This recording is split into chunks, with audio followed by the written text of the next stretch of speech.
feel intimidated by your friendship with Sylvia. How are we gonna move this bad boy? You get the front, I'll get the back. That's what she said. My number one thing is I was really glad to see Platonic come back because I think the writer's room has my house bugged. We do. The highest compliment. Thank you. It's good that we're finally able to talk about it face to face. We broke a lot of laws, like a lot. It really feels like these story beats come directly from people's personal stories. And I wanted to take a shot and ask you two, first of all, if you have or call anyone a gross but adorable nickname like Pinguini in this season. Like we would reveal that in the first 5 minutes we met you. Dream on. Fair enough. Worth a shot. Worth a shot. Have you experienced like a sort of an awkward or memorable couple moment when you're out with someone else? Yeah. Yes. Yeah. Yeah. You mean like the fight between Seth and his? Yeah. Definitely. Right. Yeah. I mean, who hasn't? Yes. Exactly. And so when that moment is like being created, did it start very low key and just ratchet up? Like, how did that go in the writer's room? Was that you two present for that? Yes, we were very much present for it. I mean, the writer's room on this show is so much fun because it is sort of like everybody comes in and dumps their bag of stories onto the conference room table. And then we like sort through them and are like, which of these are Platonic? Which of these are Platonic? And then we take credit for it. Right. And then we say we came up with all of them. Yeah. But that particular, I mean, couples dinners are something that they are like both the joy and the affliction of middle age. It's how we socialize at this juncture of our lives. And there are many great things about them and there are many terrible things about them, but they're definitely more fun when something goes weird. So there's nothing worse than when we're driving home from like a couples dinner and we're like, well, that was fun. We have nothing to talk about. That's not why we paid a babysitter. Yeah, we paid a babysitter for something weird to happen. Yeah.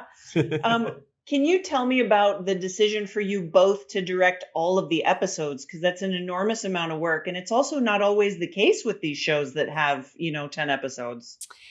Yeah, I mean, I think that it is partly that we're controlling and wanted to have control of every single thing about every moment of the show. And it's partly because the tone of the show, which hopefully does not feel this way, hopefully feels light and effortless when you are a viewer, is actually kind of difficult and precise, I think. And we're very, very much want to be in control of the tone so that it is never like too broad and slapsticky, and it's also never too maudlin and sentimental. And a lot of the scenes on paper could kind of go either direction.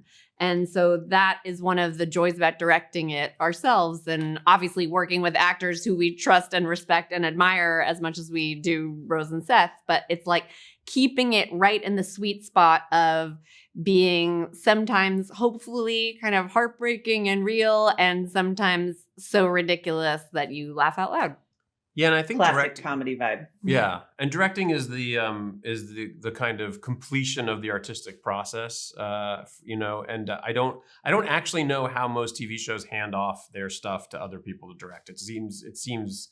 I don't understand that, and so I think that we just like to finish what we started, in a way.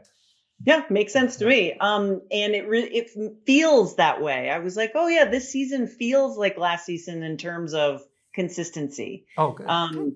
And I love watching Rose and Seth on screen together, like ever since the movies that they started to be in together. Do you find that on set their language is very like personal to them, and that their off-screen working relationship kind of mirrors a little bit how you see their friendship in the show? I mean, we've known Seth since he was 18, and then I worked with Rose on her first, I directed Get Into the Greek, that was her first comedy movie that she was in, and then I did both Neighbors movies, and they had such amazing chemistry. It was so clear in those Neighbors movies with the kind of comic chemistry they have.